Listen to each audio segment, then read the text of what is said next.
السلام عليكم. احنا معاكم النهارده هنعمل باميه باللحمه بطريقه سهله خالص وبسيطه. يلا بينا كده نسمي بسم الله ونصلي على رسول الله عليه افضل الصلاه والسلام ونشوف احنا هنعمل ايه. الاول كده هنحط شويه زيت صغيرين مش كتار عشان اللحمه فيها دهون، ونسيبهم يسخنوا كده على النار.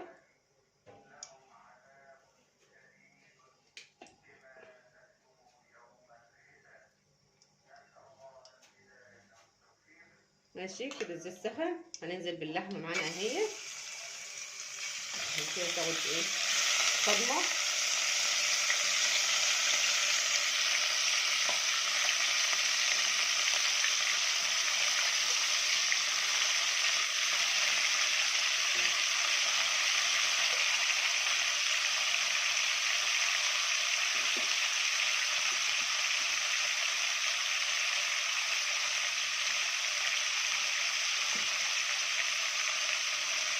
وهننزل معاها بشويه فلفل اسود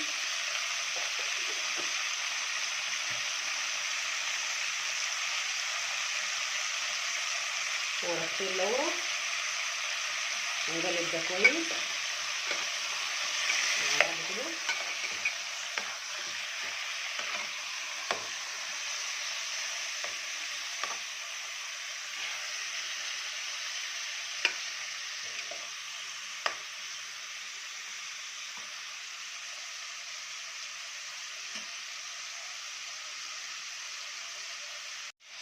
كده احنا شوحنا اللحمه اهي تمام، هننزل عليها البصلايه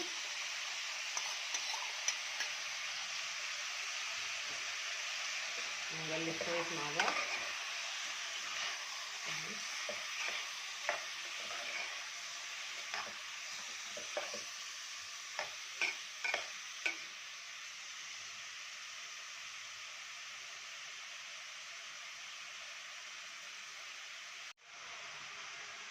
كده البصله اتبلت اهيت مع اللحمه كده تمام ماشي. هننزل عليها نص طماطم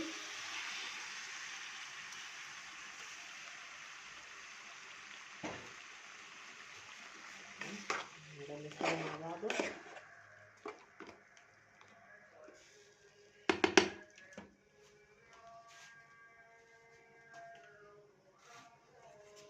وننزل بشويه سكر عشان الحموضه.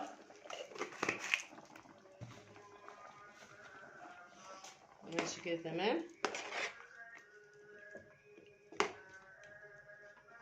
ونسيب ده كله على النار، على نار هاديه بعد ما يعني نسيبها تغلي، وبعد كده نوطي عليها النار ونسيبها لحد ما اللحمه تستوي نص سوا.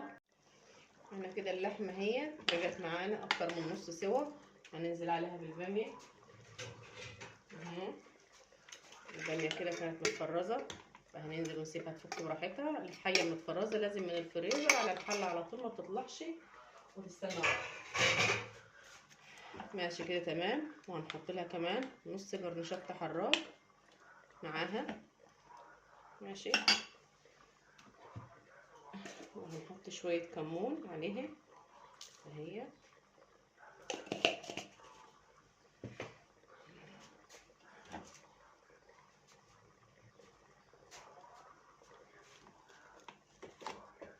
نسيب الباميه اهي تفك براحتها خالص اهي. كده احنا هنسيب الباميه تفك براحتها ونقلبها ونكملها سوا ونرجع لكم تاني. احنا كده الباميه طابت معانا واللحمه كمان بقت جميله خالص فيها. هننزل بقى ايه بحاجه بسيطه خالص، بمكون بسيط خالص هينجل معانا الباميه في مكان تاني خالص خالص خالص. دولت جرنين فلفل على فصين توم ودجناهم كويس، ولو في فلفل احمر ماشي تمام، بس انا المتاح عندي حاليا فلفل اخضر مفيش احمر ماشي.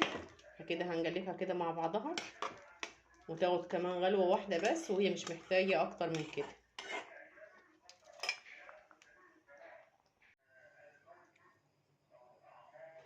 كده تبقى الباميه استوت معانا واللحمه والريحه جميله، اللهم صل على النبي اللهم بارك. حاجه جميله خالص والطعم تحفه يا جماعه والله تحفه.